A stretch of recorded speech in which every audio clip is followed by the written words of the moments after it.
Hello everyone. In today's lecture, we are going to start our BSc semester 3 in subject PHY CC 303 Unit 4 Optics 1.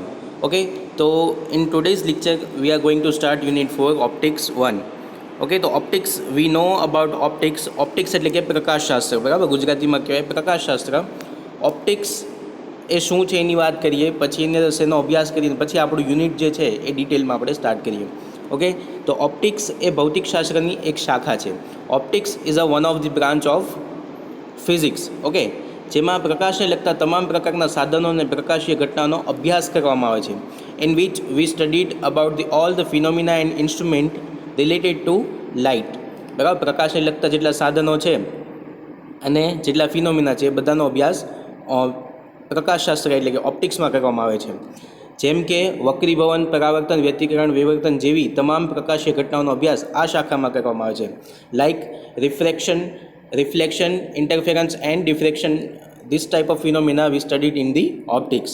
Okay, સાધનો જેવા કે telescope, interferometer, spectrometer, lens, અરીસો, prism, grating વગેરે જેવા સાધનોનો અભ્યાસ ઓપ્ટિક્સની અંદર કરવામાં આવે છે, એટલે કે પ્રકાશશાસ્ત્રમાં કરવામાં આવે છે. બરાબર. So this are the instrument we studied in the branch of optics. એટલે તમને ખ્યાલ પડી ગયો છે કે યુનિટ 4 જે છે ઓપ્ટિક્સ 1 એની અંદર આપણે શું અભ્યાસ કરવાના છીએ. બરાબર. તો આપણા સિલેબસની અંદર છે ટાઈપ્સ ઓફ ગ્રેટિંગ. બરાબર, ગ્રેટિંગના પ્રકાર છે. પછી રિઝોલ્વિંગ પાવર માટે રેલેનું કથન છે. બરાબર, રેલેસ ક્રાઇટેરિયા ફોર રિઝોલ્વિંગ પાવર. ધેન પ્રિઝમની વિભેદન શક્તિ અને ગ્રેટિંગની વિભેદન શક્તિ. પ્રિઝમ અને ગ્રેટિંગની વિભેદન શક્તિ છે. પછી આઈપીસ છે. બરાબર, આઈપીસના ટાઈપ્સ છે. પછી એક ઇન્ટરફેરોમીટર છે, માઇકલસન ઇન્ટરફેરોમીટર અને ફેબ્રી-પેરોટ ઇન્ટરફેરોમીટર. બે ઇન્ટરફેરોમીટરનો અભ્યાસ કરવાનો છે. બરાબર. તો યુનિટ 4 છે એની અંદર આટલો આપણે અભ્યાસ કરવાનો છે. ક્લિયર? તો સ્ટાર્ટ કરીએ. ફર્સ્ટ, રિઝોલ્વિંગ પાવર એટલે શું? વિભેદન શક્તિ કોને કહેવાય? બરાબર, રિઝોલ્વિંગ પાવર એટલે શું, એટલે કે વિભેદન શક્તિ એટલે શું, એ કોને કહેવાય? અને પછી જે લોર્ડ રેલેસ ક્રાઇટેરિયા છે, એટલે કે રેલેનો સિદ્ધાંત કહીએ કે રેલેનું ક્રાઇટેરિયા કે જે ફૂલફિલ થાય તો જ તમને કોઈ વસ્તુ છે એ રિઝોલ્વ થયેલી દેખાય, એ શું છે એની વાત કરીએ. બરાબર. સો વિભેદનના બે મુખ્ય પ્રકાર છે. મુખ્ય બે પ્રકાર છે. એક ભૌમિતિક વિભેદન અને બીજું વર્ણપટીય વિભેદન. બરાબર, physical resolution and spectral resolution. બરાબર, કોઈ પણ બે નજીક રહેલી વસ્તુઓને જુદા જુદા જોવાની પ્રકાશીય ઉપકરણની ક્ષમતાને તે ઉપકરણ અથવા સાધનની વિભેદન શક્તિ કહે છે. બરાબર. ફોર એક્ઝામ્પલ, આપણે એક ટેલિસ્કોપ લઈએ. બરાબર, ટેલિસ્કોપ હવે કોઈ બે ઓબ્જેક્ટ છે એ દૂર છે. બરાબર, જેમ કે એક કે 2 કિલોમીટર આગે છે કોઈ બે વ્યક્તિ ચાલીને આવે છે, 2 કિલોમીટર દૂર છે. આપણે એક પહાડ ઉપર ઊભા છીએ અને ત્યાંથી ટેલિસ્કોપથી બે વ્યક્તિને આપણે જોઈએ છીએ. એ બે વ્યક્તિ છે એ કેટલા દૂર છે એ તમને ટેલિસ્કોપમાંથી જો દેખાય, એટલે કે ટેલિસ્કોપની પોતાની ક્ષમતા કે જે બે વસ્તુ નજીક રહેલી છે એને દૂર દેખાડવાની એની ક્ષમતા એ કેટલું રિઝોલ્વ કરશે, that is resolving power of the instrument. બરાબર. હજી એકવાર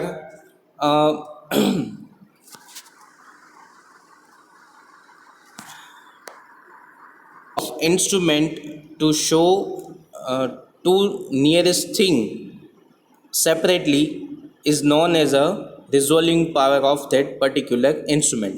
સાધનની પોતાની ક્ષમતા કે જે બે નજીક રહેલી વસ્તુને કેટલું દૂર દેખાડી શકે છે એ ક્ષમતાને સાધનની વિભેદન શક્તિ કહેવાય.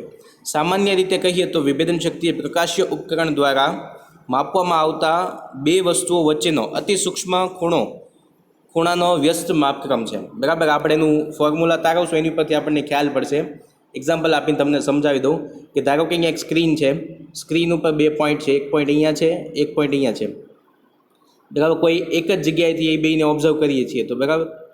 તો આવી રીતે લાઇટ જે છે આ વસ્તુ સાથે ભટકાઈ અને કોઈ ઓબ્ઝર્વરની આંખમાં આવતી હશે આવી રીતે, તો એ બંને વચ્ચેનું જે એંગલ બને છે ને થીટા, બરાબર, આ જે થીટા બને છે ને થીટાનું 1/θ તમે લ્યો ને એનું માપ છે રિઝોલ્વિંગ પાવર. ખરેખર બે વસ્તુ વચ્ચેનો જે ખૂણો બને ને એનું વ્યસ્ત માપક્રમ છે. બરાબર, એકોર્ડિંગ ટુ ફોર્મ્યુલા. ક્લિયર? તો આને વિભેદન શક્તિ કહેવાય. ઓકે, ફરી એકવાર વિવેદન શક્તિની વ્યાખ્યા પૂછાય તો આ વ્યાખ્યા લખવાની, બરાબર.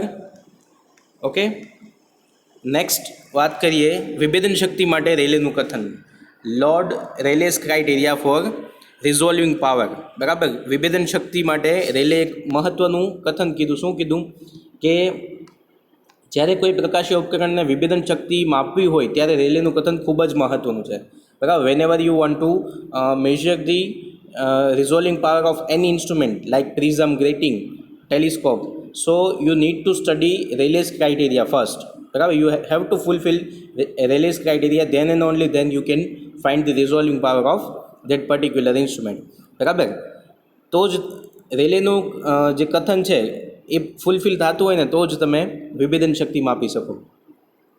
રેલે શું કીધું તો કે રેલે દર્શાવ્યું કે બે અત્યંત નજીક આવેલી વસ્તુઓ અલગ અલગ જોવા માટે એક વસ્તુનું મધ્યસ્થ અધિકતમ બીજી વસ્તુના પ્રથમ ન્યૂનતમ ઉપર સંપાત થયેલું હોવું જોઈએ.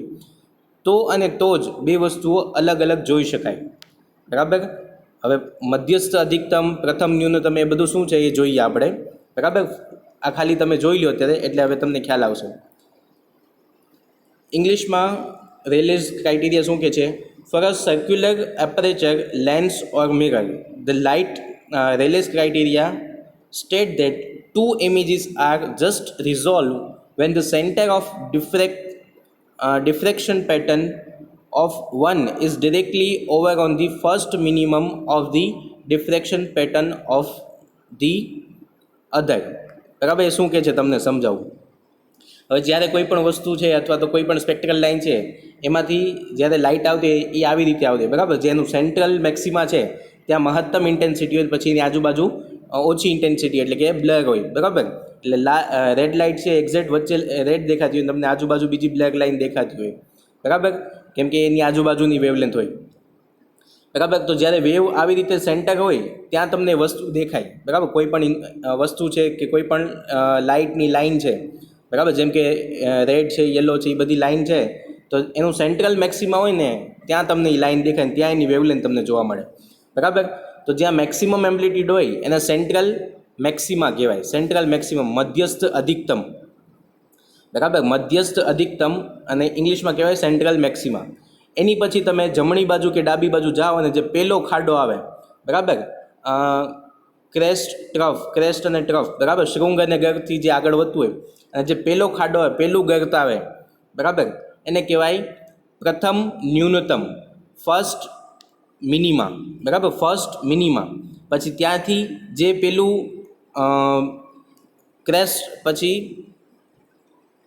ક્રેસ્ટ આવે એટલે કે શૃંગ આવે, બરાબર, જ્યાં મેક્સિમમ ઇન્ટેન્સિટી થતી હોય ફરીથી એને કહેવાય ફર્સ્ટ મેક્સિમા, બરાબર, પ્રથમ અધિકતમ. Central maxima, first minima, first maxima. Same ડાબી બાજુ પણ એવું રિપીટ થાય. મધ્યસ્થ અધિકતમ, પ્રથમ ન્યૂનતમ અને પ્રથમ અધિકતમ. હવે રેલે શું કીધું? કોઈ પણ બે વસ્તુ જસ્ટ રિઝોલ્વ ક્યારે થાય તો એક પહેલી વસ્તુ છે એનું મધ્યસ્થ અધિકતમ બીજી વસ્તુના પ્રથમ ન્યૂનતમ ઉપર સંપાત થાય તો અને તો જ એ બે વસ્તુ તમે જુદી જોઈ શકો, બરાબર. ફરી એકવાર રેલેનું કથન શું કહે છે તો કોઈ એક વસ્તુનું મધ્યસ્થ અધિકતમ એ બીજી વસ્તુના પ્રથમ ન્યૂનતમ ઉપર સંપાત થાય, એકબીજા ઉપર સંપાત થાય તો અને તો જ એ બે વસ્તુ જુદી જોઈ શકાય. જો એની કરતાં વધારે નજીક હોય તો એ વસ્તુ જુદી જોઈ શકાય નહીં, તમને એકમાં જ બે દેખાય, બરાબર. ઘણીવાર એવું બને કે ભાઈ કોઈ બે લાઇટ છે બટ એ તમને કેવી રીતે દેખાતી હોય તો કે બે લાઇટ છે આવી રીતે દેખાતી હોય, બરાબર, જસ્ટ એકબીજામાં આવી રીતે ઇન્ટેન્સ થઈ ગઈ હોય તો તમને જસ્ટ આટલી પેટર્ન જ જોવા મળે આવી રીતે, બરાબર. ખરેખર એ બી જુદી જુદી લાઇટ છે બટ એ ખૂબ નજીક હોવાના કારણે તમને એવી રીતે દેખાય છે. પછી જેમ એ વચ્ચેનું અંતર અલગ થાય એટલે આવી રીતના તમને છૂટી દેખાય, બરાબર. તમે ભેગા કરતા જાઓ એ બે લાઇનને તો તમને આવી રીતના અંદર માર્ક્સ થતી જ દેખાય ને સાવ જો બેયના સેન્ટ્રલ મેક્સિમા ભેગા થઈ જાય તો બંને એક જ જગ્યાએ તમને દેખાય. ક્લિયર? તો આઈ થિંક કે તમને રેલેસ ક્રાઇટેરિયા ક્લિયર થઈ ગયો છે, બરાબર. આની ઉપરથી જો આ એની ઇમેજ છે, અહીંયા સોર્સ 1 છે, સોર્સ 2 છે અને એની, બરાબર, સોર્સ 1 છે એ આ જે ત્રુટક લાઇનથી દેખાડેલું એ છે અને સોર્સ 2 છે એ આજે ઘાટી લાઈનથી દેખાડે છે બરાબર. તો સોર્સ 2 ના મધ્યસ્થ અધિકતમ ઉપર સોર્સ 1 નું પ્રથમ ન્યૂનતમ સંપાત થાય છે બરાબર. અથવા તો તમે એમ કહી શકો કે સોર્સ 1 ના મધ્યસ્થ અધિકતમ ઉપર સોર્સ 2 નું પ્રથમ ન્યૂનતમ સંપાત થાય છે બરાબર. જો આવું હોય તો અને તો જે બે વસ્તુ જુદી જોઈ શકાય એવું લોર્ડ રેલેનો ક્રાઇટેરિયા છે બરાબર. જો આની કરતાં વધારે નજીક હશે તો જોઈ શકાશે નહીં. જો આની કરતાં દૂર હોય તો કોઈ સવાલ નથી, તો તમે બે વસ્તુ સેપરેટ જોઈ શકો છો બરાબર. બટ જો આની કરતાં વધારે નજીક વસ્તુ હશે તો તમે જોઈ શકશો નહીં. ક્લિયર? તો આ થઈ ગયું રેલેસ ક્રાઇટેરિયા ફોર રિઝોલ્વિંગ પાવર બરાબર. હવે વાત કરીએ આપણા સિલેબસની અંદર બે વસ્તુ નો રિઝોલ્વિંગ પાવર આપણે ફાઇન્ડ કરવાનું છે. પ્રિઝમની વિભેદન શક્તિ અને ગ્રેટિંગની વિભેદન શક્તિ બરાબર. Resolving power of prism and resolving power of grating.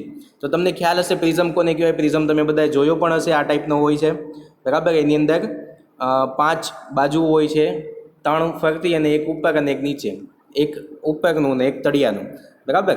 Prism બધાને ખ્યાલ છે. ગ્રેટિંગ કદાચ તમે ન જોયો હોય તો ગ્રેટિંગ આ ટાઈપનો કાંઈક દેખાય છે બરાબર. એક કાચની પ્લેટ જ હોય, એની અંદર લેઝરથી લાઇન કરેલી હોય. 1 ઇંચમાં 15,000 લાઇન કરેલી. જો અહીંયા લખેલું છે 1 ઇંચમાં 15,000 લાઇન્સ પર ઇંચ, એટલે કે 1 ઇંચમાં લેઝરથી 15,000 લાઇન કરેલી હોય, જે તમને નરી આંખે દેખાય નહીં, તમને જસ્ટ કાચની પ્લેટ જ લાગે. બટ તમે સ્પેક્ટ્રોમીટરમાં એને મૂકો એટલે તમને વર્ણપટ જોવા મળે બરાબર. સ્પેક્ટ્રોમીટરમાં જ્યાંથી લાઇટ આવતી હોય કોલીમીટરમાંથી, ત્યાં તમે પ્રિઝમ ટેબલ ઉપર એને આવી રીતના સેટ કરી દો તો એની જમણી બાજુ અને ડાબી બાજુ બે બાજુ તમને વર્ણપટ દેખાય. સીધું જુઓ તો તમને વ્હાઇટ લાઇટ દેખાય, બટ જમણી કે ડાબી બાજુ જુઓ તો તમને એનો સ્પેક્ટ્રમ દેખાય. અને પ્રિઝમમાં શું હોય, કોઈ એક જ બાજુ કે જ્યાં રફ સાઈડથી જ્યાં લાઇટ આવતી હોય ત્યાં તમને વર્ણપટ જોવા મળે. ક્લિયર? તો પ્રિઝમ અને ગ્રેટિંગ તમને ખ્યાલ પડી ગયો. ગ્રેટિંગ છે એ વન ટાઈપ ઓફ કાચની પ્લેટ છે કે જેની ઉપર લાઇન અંકિત કરેલી છે. પ્રિઝમમાં વર્ણપટ શું કામ દેખાય છે? વક્રીભવનના કારણે બરાબર, રિફ્રેક્ટિવ ઇન્ડેક્સના કારણે, રિફ્રેક્શનના કારણે. ગ્રેટિંગમાં વર્ણપટ તમને શું કામ જોવા મળે છે?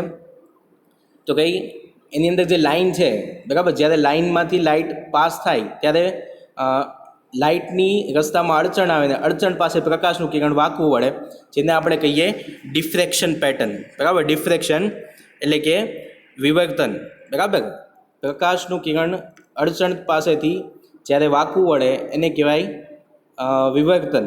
અને વિવર્તનના કારણે ગ્રેટિંગમાં તમને વર્ણપટ જોવા મળે છે. ક્લિયર? તો હવે આપણો મેઇન ક્વેશ્ચન જે છે સ્ટાર્ટ કરીએ. રેલેસ ક્રાઇટેરિયા ખાસ યાદ રાખવાનો. પ્રિઝમ કે ગ્રેટિંગની વિભેદન શક્તિ પૂછાય તો રેલેસ ક્રાઇટેરિયા ખાસ પહેલાં મેન્શન કરવાનો, પછી આગળનું શરૂ કરવાનું બરાબર. સો પ્રિઝમની વિભેદન શક્તિનું સૂત્ર તારવવો બરાબર. તો ફર્સ્ટ ઓફ ઓલ આખું એક્સપેરિમેન્ટલ સેટઅપ છે આપણી પાસે પ્રિઝમની વિભેદન શક્તિનું સૂત્ર તારવવા માટે. આખું મેથેમેટિકલ છે, જ્યાં ઇંગ્લિશ આવતું હશે ત્યાં હું બોલતો જઈશ.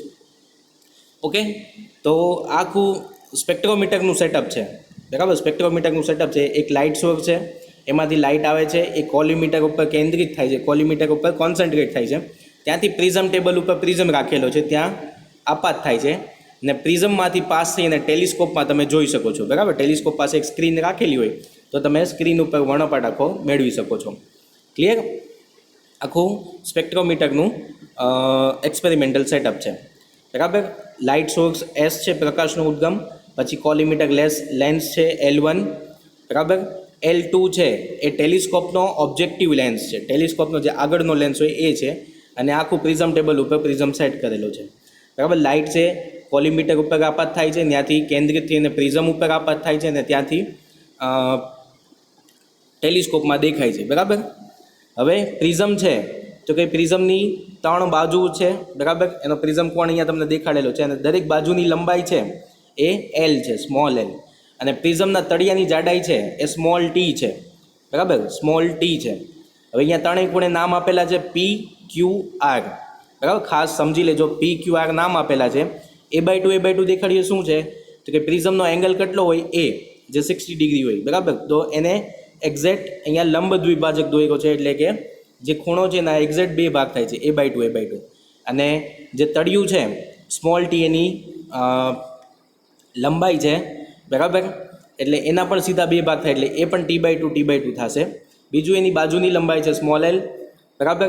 આ જે પ્રકાશનું કિરણ અહીંયાથી આપાત થાય છે એ સીધું આવી રીતે જાતું હશે બરાબર. જે પ્રિઝમ ઉપર આપાત થાય છે ઇન્સિડેન્ટ એંગલ આલ્ફા છે, તો જેટલો ઇન્સિડન્ટ એંગલ હોય એટલો જ તે રિફ્લેક્ટેડ એંગલ હોય. તો અહીંયા આલ્ફા બનતો હોય તો પણ અહીંયા જ્યાંથી રિફ્લેક્ટ થતું હોય ત્યાં પણ આલ્ફા ખૂણો બને.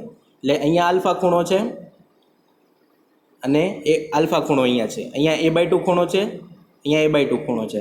હવે વર્ણપટ ક્યાં મળે તો કે લઘુત્તમ વિચલન કોણે. તો આપણે અહીંયા જે ટેલિસ્કોપ સેટ કર્યો છે લઘુત્તમ વિચલન કોણે સેટ કર્યો છે, બરાબર. ડેલ્ટા ખરેખર આ સીધી લાઈન આમ જતી, બટ આપણે અહીંયા સેટ કર્યું છે એટલે કે ડેલ્ટા જે ખૂણો છે એ લઘુત્તમ વિચલન ખૂણો છે, બરાબર. હવે આખું એક્સપેરિમેન્ટલ સેટઅપ આઈ થિંક તમને ક્લિયર થઈ ગયું છે. હવે તમને સમજાવવું આ ત્રિકોણને શું છે એ આપણે આગળ જોતા જઈએ. તો હવે સ્ટાર્ટ કરીએ પ્રિઝમની વિભેદન શક્તિ શોધવા માટેનું સૂત્ર તારવવો, બરાબર. તો ફર્સ્ટ ઓફ ઓલ એક્સપેરિમેન્ટ માટે તમારે આકૃતિ વ્યવસ્થિત એક પેજમાં મોટી દેખાય અને સમજાય એવી રીતે દોરવાની, બરાબર. This is light source, L1 collimator lens, L2 telescope lens. પછી અહીંયા જે ડેલ્ટા છે એ મિનિમમ ડેવિએશન એંગલ, લઘુત્તમ વિચલન કોણ એટલે મિનિમમ ડેવિએશન એંગલ, બરાબર. આટલું થઈ ગયું ઇંગ્લિશમાં. Okay, next. હવે શું કરવાનું તો કે આકૃતિ જે આપણે સેટઅપ છે જે મેં તમને કીધું એમ તમારે આખું સેટઅપનું ડિસ્ક્રિપ્શન આપવાનું છે, બરાબર. તો આકૃતિમાં દર્શાવ્યા પ્રમાણે S એ પ્રકાશનું ઉદ્ગમ છે, L1 કોલીમીટર લેન્સ, L2 એ ટેલિસ્કોપનો ઓબ્જેક્ટિવ લેન્સ છે. આ ઉપરાંત લેમડા અને લેમડા પ્લસ ડી લેમડા બે તરંગ લંબાઈઓ જ્યારે પ્રિઝમને લઘુત્તમ વિચલન કોણની સ્થિતિમાં ગોઠવેલ હોય તો તે સમયે I1 અને I2 પર કેન્દ્રિત થાય છે. હવે આમાંથી લાઇટ આવતી હશે તો પ્રિઝમ ઉપરથી જે વેવલેન્થ હશે એના ભાગ પડશે, લેમડા, પછી લેમડા પ્લસ ડેલ્ટા લેમડા, પછી એની આગળ બીજી વેવલેન્થ આવતી હશે લેમડા, બરાબર. તો એક વેવલેન્થ છે, આપણે એવું ધારીએ કે આમાંથી બે અત્યારે વેવલેન્થ આવે છે. ખરેખર આમાં ઘણી બધી વેવલેન્થ હોય, બટ આપણે બે ઉપર કોન્સન્ટ્રેટ કરીએ કે એક છે લેમડા છે ને એક છે લેમડા પ્લસ ડેલ્ટા લેમડા છે. I1 અને I2 પર બે કેન્દ્રિત થાય છે, બરાબર. ઓકે, I1 અને I2 ટેલિસ્કોપમાં ફોકલ પ્લેટ પર ગોઠવેલ છે, બરાબર. I1 and I2 are the sat on the telescope focal plate of the telescope, બરાબર. આપાત પ્રકાશ પ્રિઝમની સપાટીથી ટેલિસ્કોપના દર્પણ મુખ એ પર આપાત થાય છે. જે ઇન્સિડન્ટ લાઇટ છે એ ટેલિસ્કોપના દર્પણ મુખ એટલે કે લેન્સ, બરાબર, ફ્રન્ટ લેન્સ જે છે એની ઉપર આપાત થાય છે કે જેનો ડાયામીટર છે સ્મોલ એ. આનો જે ડાયામીટર છે ખરેખર આ જેટલી લાઇટ આવતી હશે બધી સ્મોલ એ જેટલામાં આવતી હશે, બરાબર. ક્લિયર? સ્મોલ એ એનો ડાયામીટર છે. હવે રેલેના કથન મુજબ વિવર્તનના કિસ્સામાં I2ની સ્થિતિ તરંગલંબાઈ લેમડા માટે I2ના પ્રથમ ન્યૂનતમ અથવા તો પ્રથમ અધિકતમ પર સંપાત હશે, બરાબર. According to Rayleigh's criteria, if you want to see I1 and I2 separated or just resolve, then the first central maxima of I2 should be superimposed on the first minima of the I1, બરાબર, according two રેલીસ criteria, બરાબર. એ રેલીનું કથન તમે લખી નાખ્યું. હવે આખી એની તારવણી શરૂ થાય છે ત્રિકોણ SRQ માટે, બરાબર. તો આપણે જોઈએ ત્રિકોણ SRQ શું કહે છે. તો અહીંયાથી સીધી લાઇન જે આવે છે ત્યાંથી I2 ઉપર કેન્દ્રિત થાય છે અને ત્યાંથી જે બીજી લાઇન છે ત્યાં I1 ઉપર કેન્દ્રિત થાય છે, બરાબર. એટલે બે વચ્ચે ડેલ્ટા જેટલો ગેપ હશે અને અહીંયા આખું એક ત્રિકોણ બને છે SRQ. અહીંયા જે ખૂણો બને છે ડી ડેલ્ટા છે, બરાબર. તો ત્રિકોણ SRQમાં d delta is equal to sine d delta, sine theta is equal to શું થાય? સામેની બાજુ છેદમાં કર્ણ, સામેની બાજુ છેદમાં કર્ણ. તો આમાં સામેની બાજુ કઈ થશે? SU અને કર્ણ શું થશે? Sine theta is equal to opposite side upon કર્ણને શું કહેવાય? Hypotenuse. Okay, opposite side upon hypotenuse. તો સામેની બાજુ થશે SU, કર્ણ થશે RU, બરાબર. ફરીથી જોઈએ મેં આપણે ફિગરમાં SU અપોન RU, બરાબર. આ ખૂણો છે અને SU અપોન RU. હવે SU શું છે?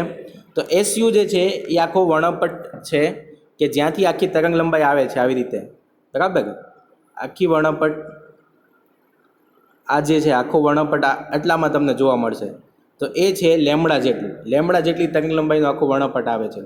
તો એસયુની વેલ્યુ છે લેમડા અને આરયુ જે છે એ ટેલિસ્કોપના વ્યાસ જેટલું હશે. ટેલિસ્કોપનો જે ઓબ્જેક્ટિવ લેન્સ છે એના વ્યાસ જેટલો છે. એનો વ્યાસ કેટલો છે? Small a. બરાબર. તો SU is equal to lambda અને RU is equal to small a. તો એ વેલ્યુ આપણે આમાં મૂકીએ. બરાબર.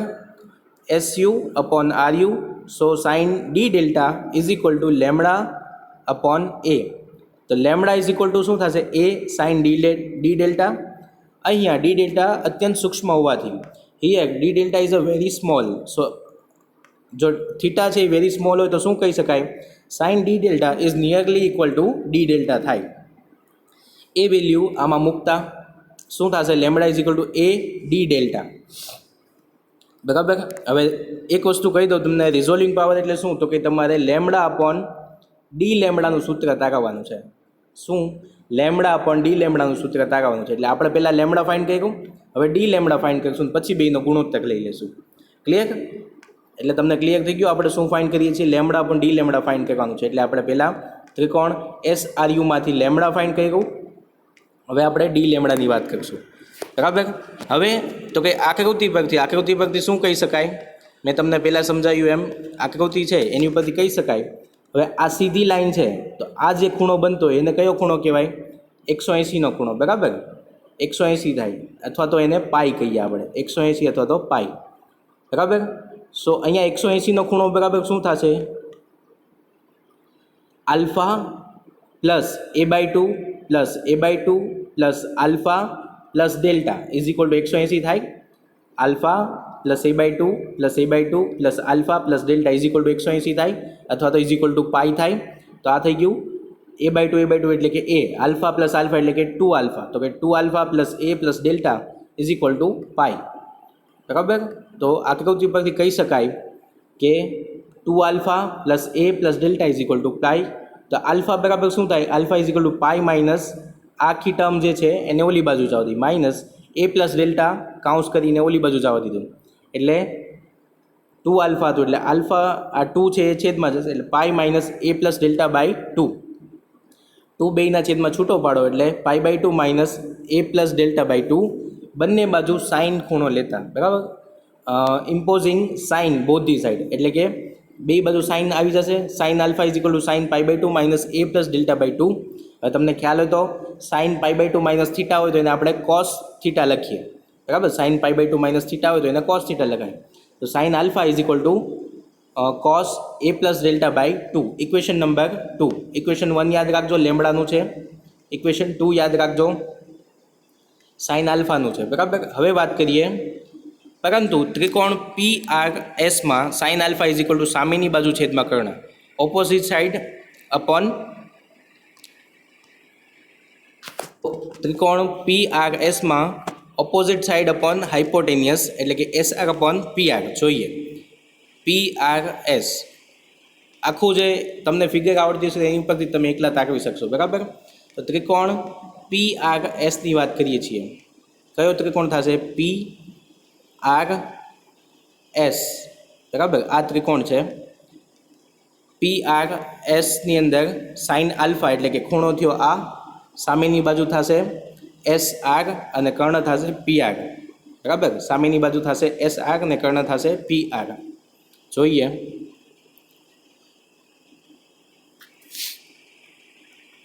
Okay. So S R upon P R. S R એટલે ફરીથી એ, એસ આર એટલે કે જે ટેલિસ્કોપનો લેન્સ છે એનો વ્યાસ જેટલું થાય. હમણાં જ આપણે જોયું એસ આર છે ટેલિસ્કોપના લેન્સના વ્યાસ જેટલું થાય.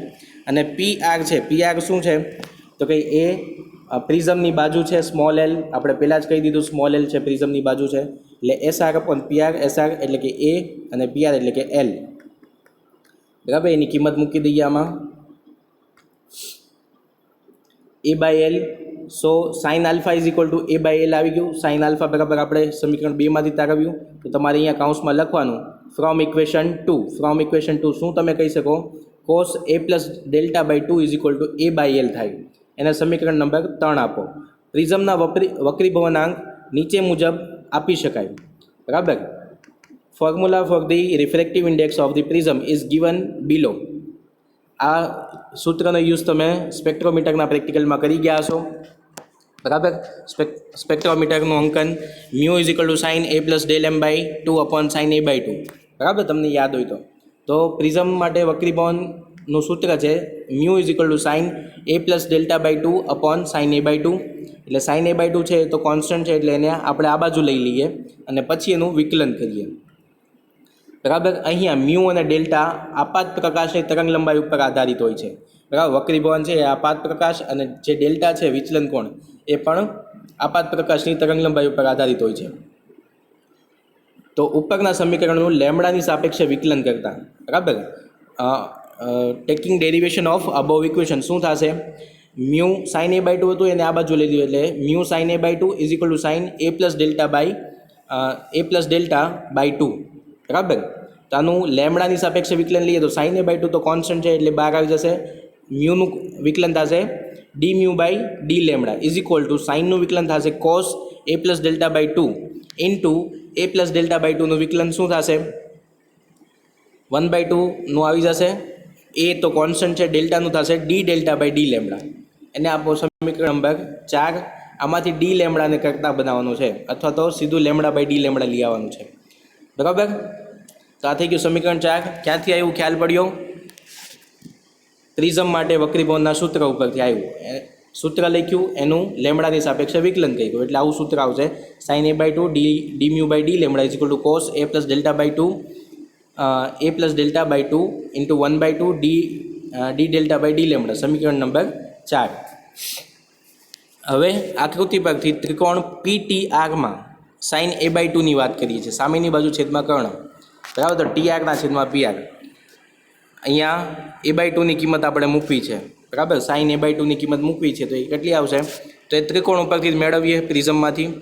ત્રિકોણ PTRની વાત કરીએ છીએ, ત્રિકોણ PTRની વાત કરીએ છીએ. સામેની બાજુ છેદમાં કર્ણ, sine A by 2 is equal to સામેની બાજુ TRના છેદમાં PR. કર્ણ છે PR છે L છે અને TR છે T બાય 2 છે, બરાબર. આ PR છે એની બાજુ છે સ્મોલ l અને TR છે T બાય 2 થશે, બરાબર. તળિયાની જાડાઈ છે. તો એ થઈ ગયું sine A by 2 is equal to sine A by 2 is equal to સામેની બાજુ છેદમાં કર્ણ TR upon PR small t by 2 upon small l sine A by 2 is equal to થશે t upon 2l. Equation number 5. સમીકરણ 5ની કિંમત 4માં મૂકતા, સમીકરણ 5માં અહીંયા એ બાય 2 છે ત્યાં આપણે આ કિંમત મૂકીએ તો શું થશે? T upon 2l d mu by d lambda is equal to A upon 2l into d delta by d lambda. આ ક્યાંથી આવ્યું? એ અપોન 2l ક્યાંથી આવ્યું? તો કઈ cos A plus delta by 2 cos A plus delta by 2 is equal to A upon 2l થાય, બરાબર. Sorry એ upon L થાય અને 1/2 તો હતું જ તેમાં, બરાબર. એટલે એ લિંક કર્યું છે, ક્લિયર છે. હવે અહીંયા 2l છેદમાં છે, અહીંયા 2l છેદમાં છે, કેન્સલ આઉટ થશે, બરાબર. એટલે નેક્સ્ટ સ્ટેપમાં small t d mu by d d mu by d lambda is equal to small a d delta by d lambda. પરંતુ a into d delta is equal to lambda થાય. A into D ડેલ્ટાની વાત છે, બરાબર. Is equal to lambda થાય. સમીકરણ 1 ઉપરથી જે આપણે પહેલું તારાયું હોય એટલે આની જગ્યાએ લેમ્બડા મૂકી દેવાનું એટલે લેમ્બડા અપોન ડી લેમ્બડા થઈ ગયું. આ થઈ ગયું લેમ્બડા અપોન ડી લેમ્બડા. આની જગ્યાએ તમે લેમ્બડા મૂકો એટલે lambda upon d lambda is equal to small t into d mu by d lambda. સમીકરણ નંબર 6. તો વિભેદન શક્તિ કોને કહેવાય? લેમ્બડા અપોન ડી લેમ્બડાનું સૂત્ર આવી જાય એ તમારી વિભેદન શક્તિ. સમીકરણ 6 છે એ પ્રિઝમની વિભેદન શક્તિનું સૂત્ર છે. પ્રિઝમની વિભેદન શક્તિ પ્રિઝમના પાયાની જાડાઈ અને એકમ તરંગ લંબાઈના વક્રીભવનાંક અને તરંગ લંબાઈના ફેરફારના ગુણોત્તર ઉપર આધારિત છે. ક્લિયર? શું? સો resolving power of prism is depend on the width of its base and the rate of change of refractive index with respect to wavelength. બરાબર. આ બે વસ્તુ પર આધાર રાખે છે, એક તો પાયાની જાડાઈ અને rate of change of refractive index with respect to wavelength. Clear? Lambda upon d lambda is equal to t d mu by d lambda, જ્યાં ટી છે એ એના પાયાની જાડાઈ છે અને આ વક્રીભવનાંકનો ફેરફાર છે તરંગ લંબાઈ દીઠ. ક્લિયર? તો આઈ હોપ કે તમને ક્લિયર થઈ ગયો છે. આ 7 માર્કનો ક્વેશ્ચન છે, એક્ઝામમાં પૂછી શકાય ઇઝીલી. બરાબર, આઈ થિંક કે તમને ક્લિયર થઈ ગયો છે અને એકવાર લખીને પ્રેક્ટિસ કરશો એટલે આવડી જશે. ઓકે, આજના લેક્ચરમાં આટલું રાખીએ છીએ. Thank you very much.